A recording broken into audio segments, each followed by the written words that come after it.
நமது பண்டைய ஞானத்தின் பாதுகாவலர் பேராசிரியர் வெம்பட்டி குடும்ப சாஸ்திரி பத்மஸ்ரீ 2026 வழங்கப்பட்ட பெருமை பெற்றவர். இந்தியாவின் தலை சிறந்த சமஸ்கிருத அறிஞரும் நிர்வாகியுமான அவரது அற்புதமான பயணம் இந்த புனிதமான மலைகளில் தொடங்கியது.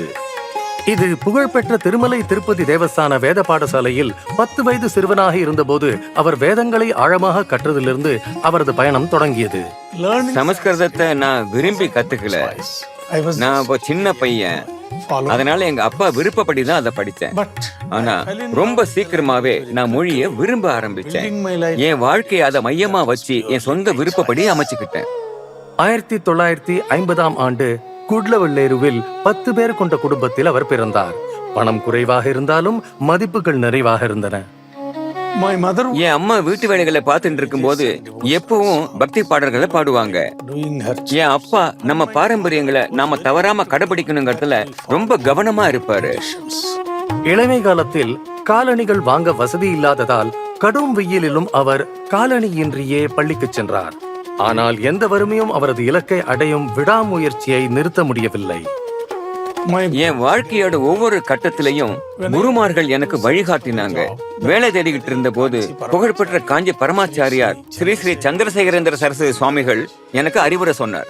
சாதாரணமா இல்ல, நீ சமஸ்கிருதத்தை இன்னும் ஆழமா படிக்கணும்னு சொன்னார். முனைவர் பட்டம் பெற்ற பிறகு அவர் ஒரு ஆசிரியராக பணியாற்றினார்.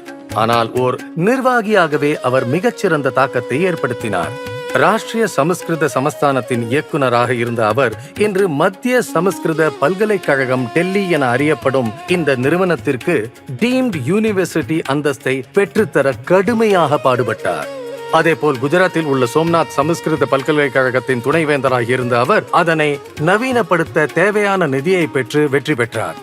பேராசிரியர் சாஸ்திரி சர்வதேச சமஸ்கிருத ஆய்வு சங்கத்தின் தலைவராக தொடர்ந்து 2 பதவி காலங்கள் பணியாற்றினார். ஆசியா மற்றும் வட அமெரிக்காவில் நடைபெற்ற 4 உலக சமஸ்கிருத மாநாடுகளை சிறப்பாக வழிநடத்தினார்.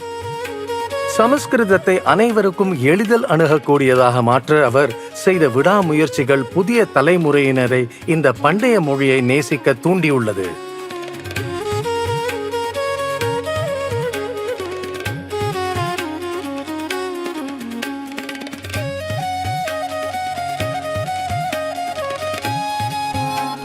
உங்களுக்கெல்லாம் ஒண்ணு சொல்றேன், வேலைக்காக மட்டுமே படிக்காதீங்க.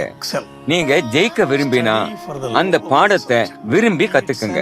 அது சமஸ்கிருதமோ இல்ல வேற எந்த பாடமோ அதை நீங்க ரசனையோட கத்துக்கிட்டா வெற்றி தானாவே உங்களை வந்து சேரும்.